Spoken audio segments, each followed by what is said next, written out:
Hi, this is Watchalewknat, and today we got the review on the many types of the S-Thunder grenade shells. Hope you enjoy the video.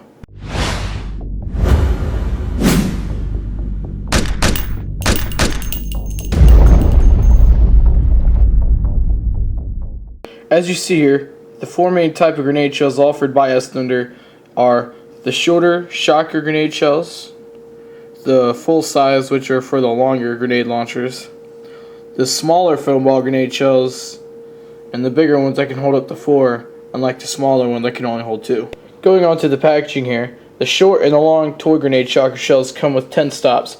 As you see, I only have 9 for the short one and 8 for the long one, as they're really easy to lose. But as you'll see further on in the video, there's other even more effective methods to make these more pressurized grenades besides the rubber stops.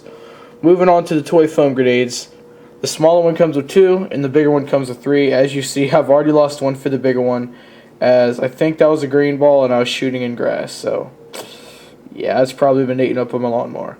But besides that, this is what you'll see come with the shells. They'll come in a plastic inner container, as seen with the grenade shocker shell package here. Pretty much just holds the grenade in place well enough for shipping. And then all 4 come with the same, pretty much the same manual.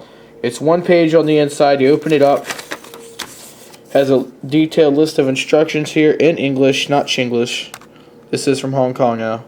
And then also has operating instructions on how to load your CO2 or your green gas into the shell. It also shows you how to reset the shell, which is really nice. Moving on to the back, you also have replacement parts available. It gives you full information and the part numbers. As you see here, you can buy a 24 pack of the foam balls, which might be something I need to do in the future if I see myself using these a lot. Starting off with my favorite shells, we have the S-Thunder grenade shocker shells. These are my favorites simply because the fact that they are just absolutely loud. Yes, the foam ball grenade shells are loud too, but on top of this, these ones are made to do your mods, like putting the packaging tape on top, putting water in the grenades, to give those BBs inside a longer range.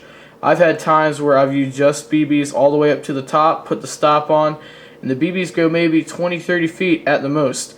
And then I fill it up halfway with BBs, halfway with water, put packaging tape on top, and that almost triple. I've been able to hit people almost 60 to 65 feet away on the field with these easily, and that's not even aiming the grenade launcher up. So it's a really nice feature. If you're looking for even more range, I would probably suggest using .12 BBs. As you know, you're going to be shooting anywhere between 30 and 60 BBs all at one time out of these shells. So it's smarter to use a lighter and cheaper BB. That way you're not running through all your money. Starting off with a shorter shell here, this is the one made for the shorter launchers, as in the composite smaller S-Thunder launcher, the original one, and the newer full metal ones that have the top rail. As you see, both of the grenade shocker shells are the same. We have the logo, you have the reset button, which is also hit to make the gas come out, and then you have the refill gas valve right here at top. The smaller one, the one I have, is green.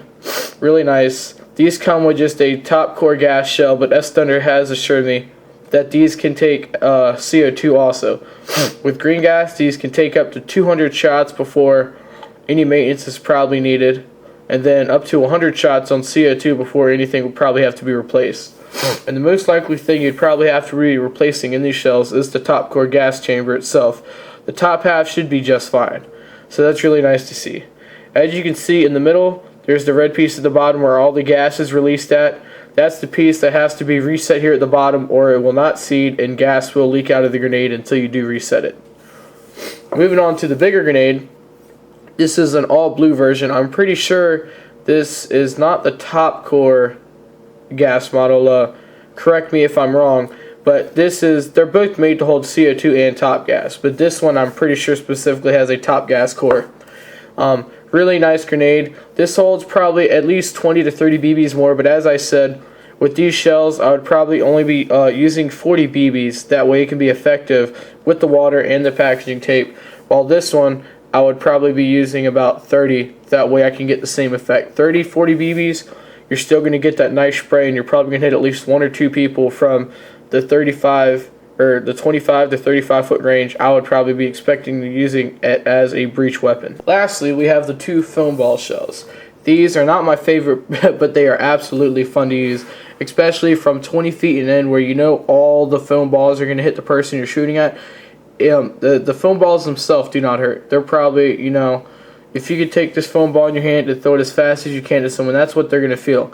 But the fact is that they will feel it enough that they know they're hit, and also it's just, especially with these having a wider diameter here, it's going to be just as loud as these shells. I just like these more because they use BBs. But with these using the foam balls, if these don't scare the crap out of them, the sound will. So that's really nice to see. It sounds just like a really big popping sound, as you've probably seen in some of my demos in the last videos. But basically, the smaller one, it's kind of like a vacuum push, as you see here. Goes all the way in, and then this one holds 2, and this larger shell holds up to 4. I suggest putting the gas in first before you put these in, because last time I tried that, they shot out, I guess, from the pressure. But yeah, that's pretty much how you load the shells. Now I'm going to show you how to fill them up with gas and reset them. Okay, here we go. Now a quick little tutorial. I've done this on 1 or 2 of the past videos, but I'd like just to clarify if y'all haven't seen those. If you haven't seen those, go check them out too. Those are reviews on the S-Thunder launcher and on the landmines.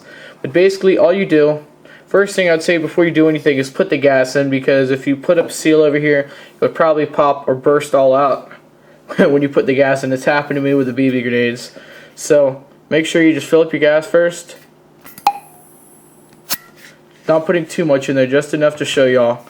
And then depending on how you like to load your grenade, you can either put BBs all the way to the top at roughly, I'd say about 80. I haven't measured it though.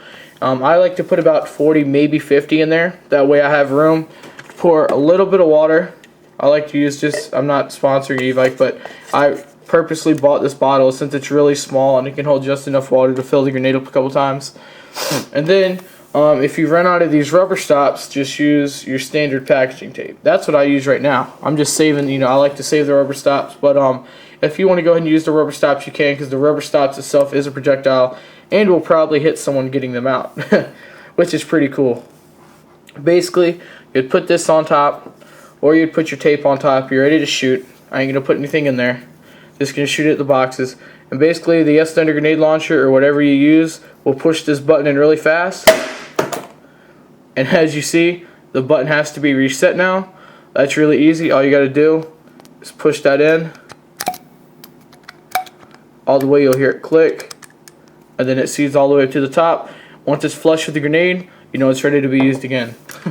Wow, it was pretty loud for that little bit of gas I put in there. Also, for when I do get some more CO2, which will be here in a couple of days, this is the CO2 adapter itself. I've already taken the bottom off. Basically, what you do, you put these shells in to where the nozzles, or the piece that the gas actually comes out the canister, is facing the outside. So basically, you'll put the first one in like this, and then the other one in upside down. Tighten them up with this piece. As you see, it has 2 nice little O-rings. Tighten it up nice and tight. And these do get some taking used to, because the first time I did it wrong and completely wasted 2 of my CO2 canisters. But they are a whole lot stronger than green gas. Let me say that right now. So basically,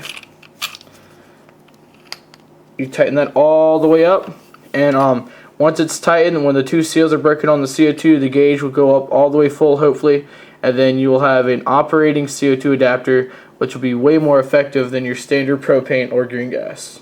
Okay guys, just concluding here, recapping some players tips. If you do plan to use these a lot in the field, CO2 is the best power source. And then for better sealing, water gives a lot more pressure to your shots for the shocker grenade shells, which shoot BBs. And then tape doesn't hurt at all either for the shocker shells. I wouldn't suggest put anything else in the foam ball shells except the CO2. That's pretty much it. I hope you all have enjoyed this video. I will have one more finale demo on all 4 of these shells. I want y'all to pick a couple of YouTube celebrities up here you would like to get shot, non-airsoft. Let me make that clear. People out there, as you saw I did with Rebecca White with the landmine video, y'all give me at least 2 or 3 really good suggestions that I can, print off pictures of and make nice point-blank targets for these shells to shoot at.